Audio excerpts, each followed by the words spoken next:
Alrighty, I had a pretty flaming lousy morning. No, I didn't lose my job, but, well, if I did, it wouldn't have probably been much worse than it already was.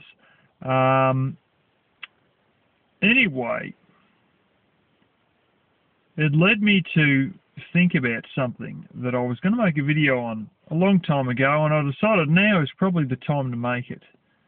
I'm going to talk about the person I used to be, the Link Knight that was, compared to the Link Knight now. As you know, I think it's safe to say that I mustn't lack a great deal of confidence to appear in front of a camera for as many stinking hours as I have. I mean, there's several hours of cardboard house video alone, and videos where I talk about the cardboard house history, blah, blah, blah. The way I'm going, I'm getting close to 900 videos. I ain't scared of a camera, but I never had that sort of confidence. I shit you not, there was a point where I was too scared to even go into the local supermarket for fear of seeing one of the pricks who used to pick on me when I was in school. My life used to be, can we say, growing pains that never sort of went away. I had very low confidence. I used to lay awake at night and worry about pathetic shit. Usually the same stuff I worried about the night before, and resolved in my mind just to worry about it a second time the next night. It was a hell of a life.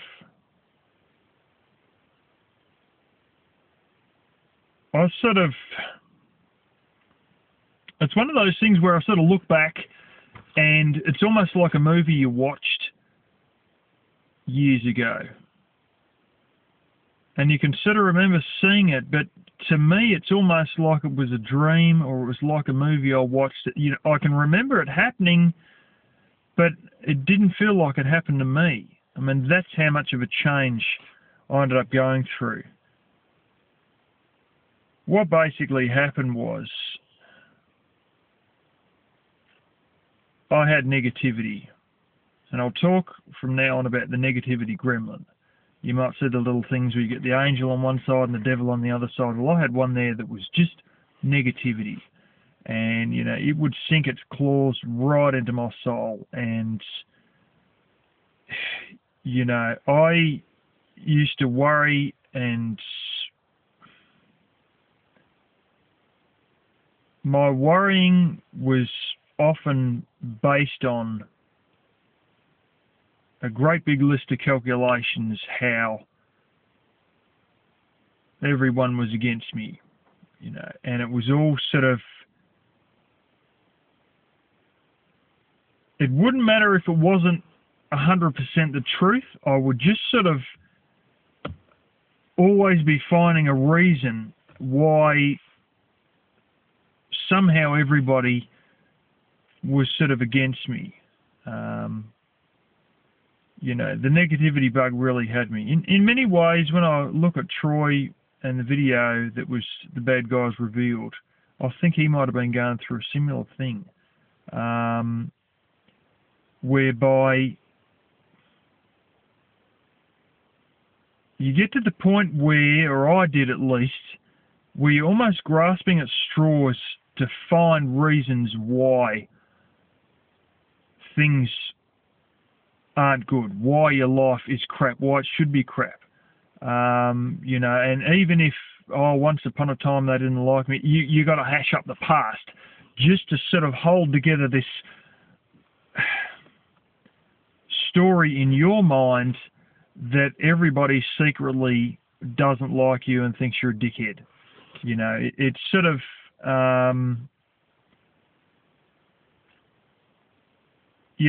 people would give me compliments and I couldn't take compliments. I would sort of there'd be this little part in my mind which would go, yeah, they're just building me up to rip me off. They're just saying that to get me to do something for them later, or something like that. And, there was a point where I remember my mother said something along the lines of, someone was very pleased with the job you done. They told me that they were happy the way you fixed the computer or whatever it was at the time. And the person complimented me about 2 or 3 times, but they sort of, the second and third time, they complimented me because they realised it didn't sink in the first time.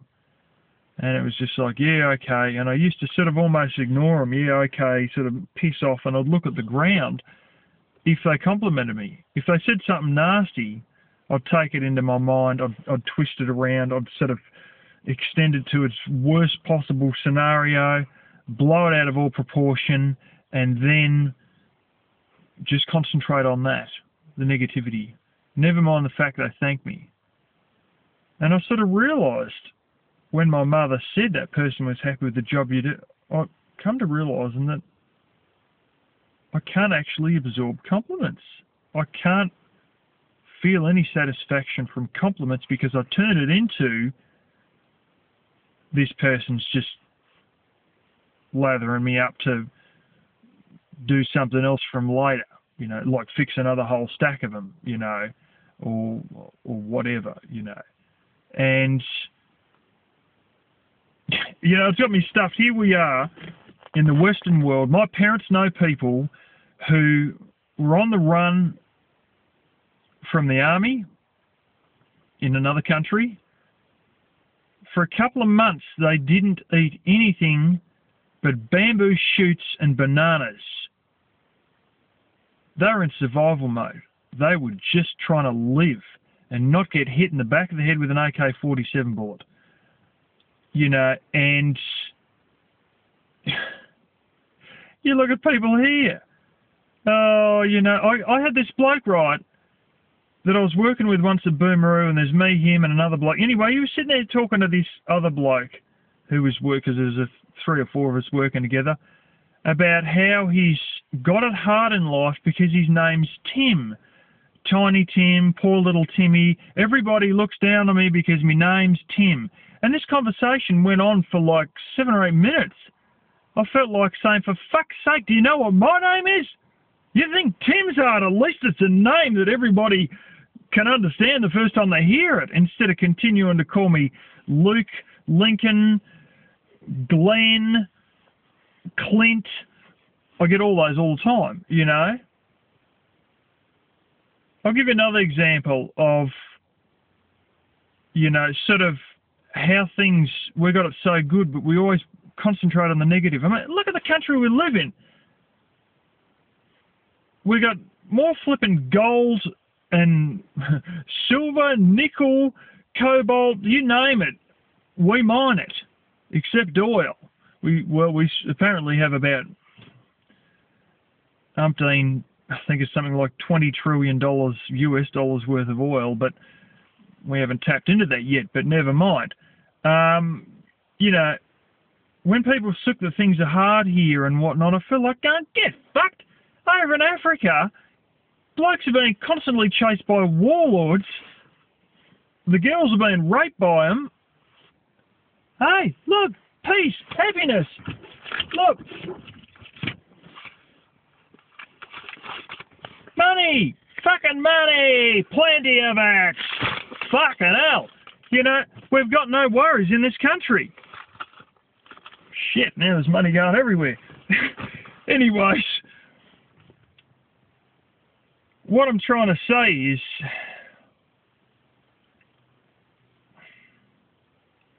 you can look at things in different perspectives. I was sitting in the... You'll see a little bit of footage at the start of this. I was sitting in the lunchroom today, and the cat, good work cat, caught a baby rabbit. Good, it's getting rid of a national pest. Well, anyway, I decided to eat it, and I ate half of it, and then it brought it in, and then it ate the other half right about near where my feet were as I was sitting at the lunch table, and next thing I got the smell of rabbit guts wafting up as I'm trying to eat my lunch. Now, I could sit there and sook about that. But let's face it, first of all, the cat's getting rid of a national pest without me having to lift a finger. Second of all, I'm lucky the cat doesn't want to eat me, because if I was in Africa, there's a chance that if it was a cat, it might want to eat me. Big cat compared to small cat. But anyway, you know what I'm saying. You can still get eaten by cats in Africa. You know, thirdly, I'm not living in fear like these refugees I know waiting for a hail of bullets to come through the window.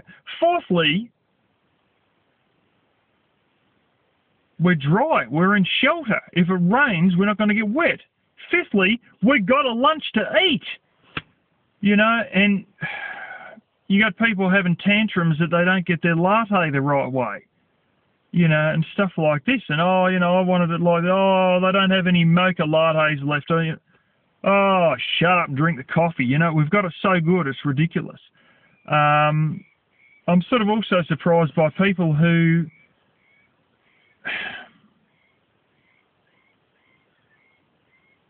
it's almost like as though there's something going on where they just almost can't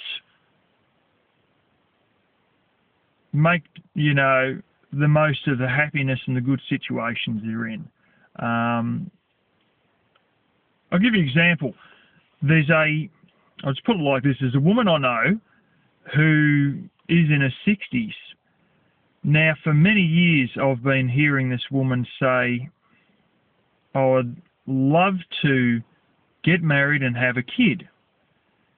And, you know, she used to say this, you know, back in the late 40s, and people were saying, oh, you're probably getting a little bit old. Oh, but there's still hope.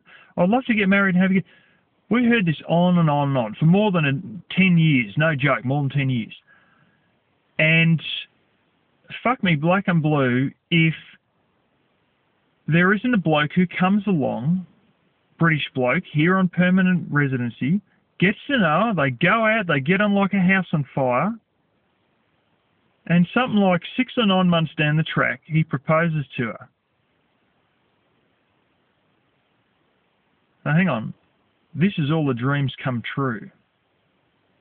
She hasn't even been actively looking for blokes, even though she always wishes that she can get married and maybe even have a kid, even though she's probably a bit past it age-wise. And she gets one part of the equation offered to her, the getting married part. You know, she knocked him back. I shit you not. 2 to 2.5 weeks later, she's there saying, oh, you know, one day maybe I'll find a nice bloke and get married. Are you shitting me? 2.5 weeks ago you were proposed to, and now you're hoping that some bloke's going to marry you? And you had your chance, and you blew it. Fucking hell, like, I cannot understand how so many people in the West have stuff just handed to them on a bloody silver platter, you know.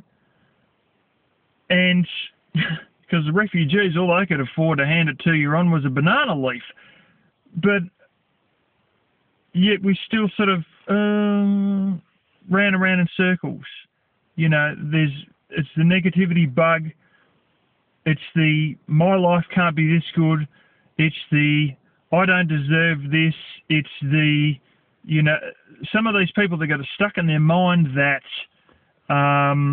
you know, it's the negativity bug is with them all the time. And it's stuck in their mind that they can't have happiness because, you know, it's too good to be true. What?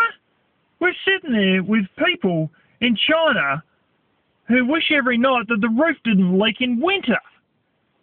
And here we are with everything handed to us on a silver plate. Hell, I mean, look, I'm sitting in a car. Most of these people don't even own a car. They've got 1, 2, 3, 4, 5, 6, 7 interior lights, 6 of which are switchable, you know?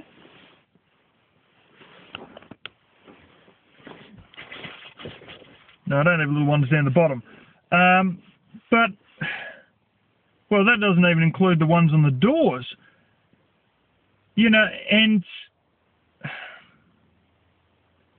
it doesn't seem to matter how good it is,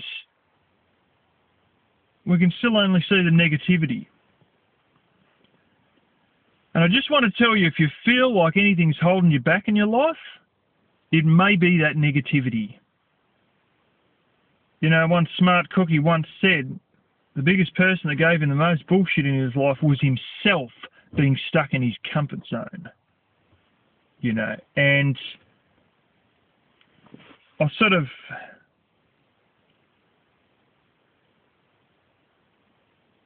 You know, it's too true. You know, this whole thing, you don't know what you got till it's gone, it's too true, you know? We sort of...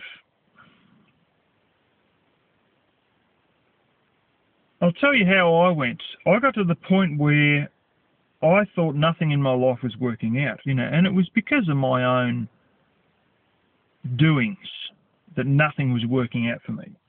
I ended up making a bit of a pledge to myself that, I'm sort of a bit embarrassed to say this, but if by age 30 things didn't work out for me, I was either going to run away from everybody I knew and start afresh somewhere else, probably only to wake up and realise, or probably not to realise that it was myself causing all the troubles, or I was going to shoot myself. That was pretty much, and I sort of thought I'd probably wimp out on shooting myself and just run away and try and start afresh, you know, probably with almost none of this, and then hope for the best and just end up fucking homeless or something like that, you know. And, you know, I remember one night, it was the second night, I'd only slept a few hours the previous night, worrying about a certain thing. It was a minor bullshit thing that in the big scheme didn't matter. And, you know,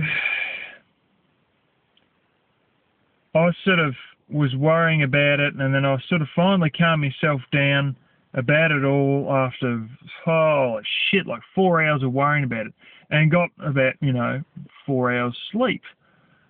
And then here I was, tired as buggery, the second night, bringing up the same worries in my mind,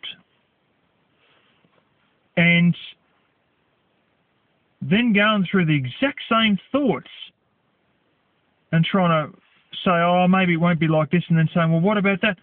And I realised I was going through the same set of thoughts.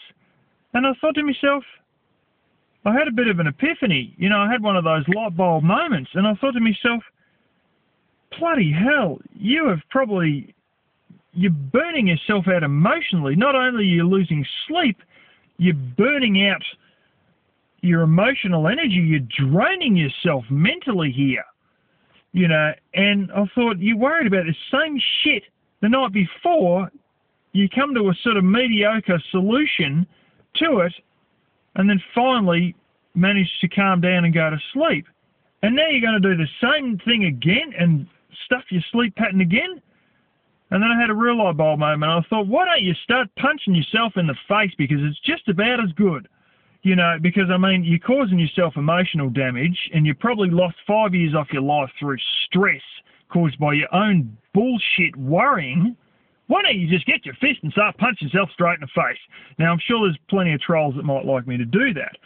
But in that moment, I realised that I'm not punching myself in the face, but I'm doing the equivalent mentally.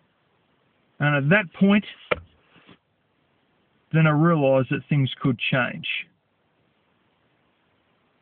Now, I still sort of mumbled and bumbled around for another 6 or 9 months until I got a book that explained it all in a bit better detail. And I went from hermit, more or less, being paranoid about people talking behind me back, to one day being at work and thinking, you know what? I'm going to deliberately not try and hear the edge of something and then say, oh, it sounded like this word, therefore it must have been Link's a dumb bastard. And I'm going to not just assume words based on only hearing the first part of it before the wind started blowing or whatever. And so I deliberately made a point of listening into some of these things, and they were talking about anything but me. Honestly. They were talking about what they had to do at work. They were talking about their weekend. They were talking about how's your weekend going to the other person. They were talking about a whole stack of shit I didn't come up once. And this is the whole thing. Then I realised that I just enlarged myself in my own mind with this idea that everybody was talking about me behind my back. And then reading this book that I got, self-help book, I sort of read it, and it sort of had a bit about how to get better with people and what you got to do to sort of basically,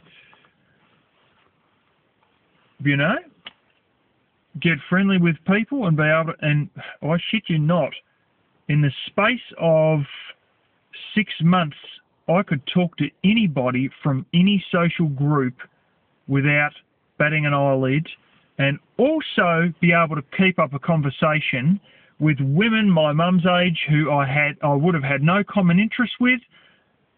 Anyone. I could talk to anyone and keep them interested in a conversation because I become that good in the space of 6 months. And this is the thing. If you always feel like your life's not meant to, it's too good to be true, or, my life was never meant to be good, I'm stuck here with this family, boom, boom, boom, and they, they hold me back, or, and all this crap of the rest of the world's holding me back. Think again. It's your negativity. It's the negativity gremlin on your shoulder. Grab hold of the bastard, snap his head off, and fling it out the fucking window as you're driving 100 k's an hour. Think positive. Do everything in your power to remove all negative thoughts, and you watch. Your entire world will change. Be friendly for no reason. Have a go at things. Try new shit.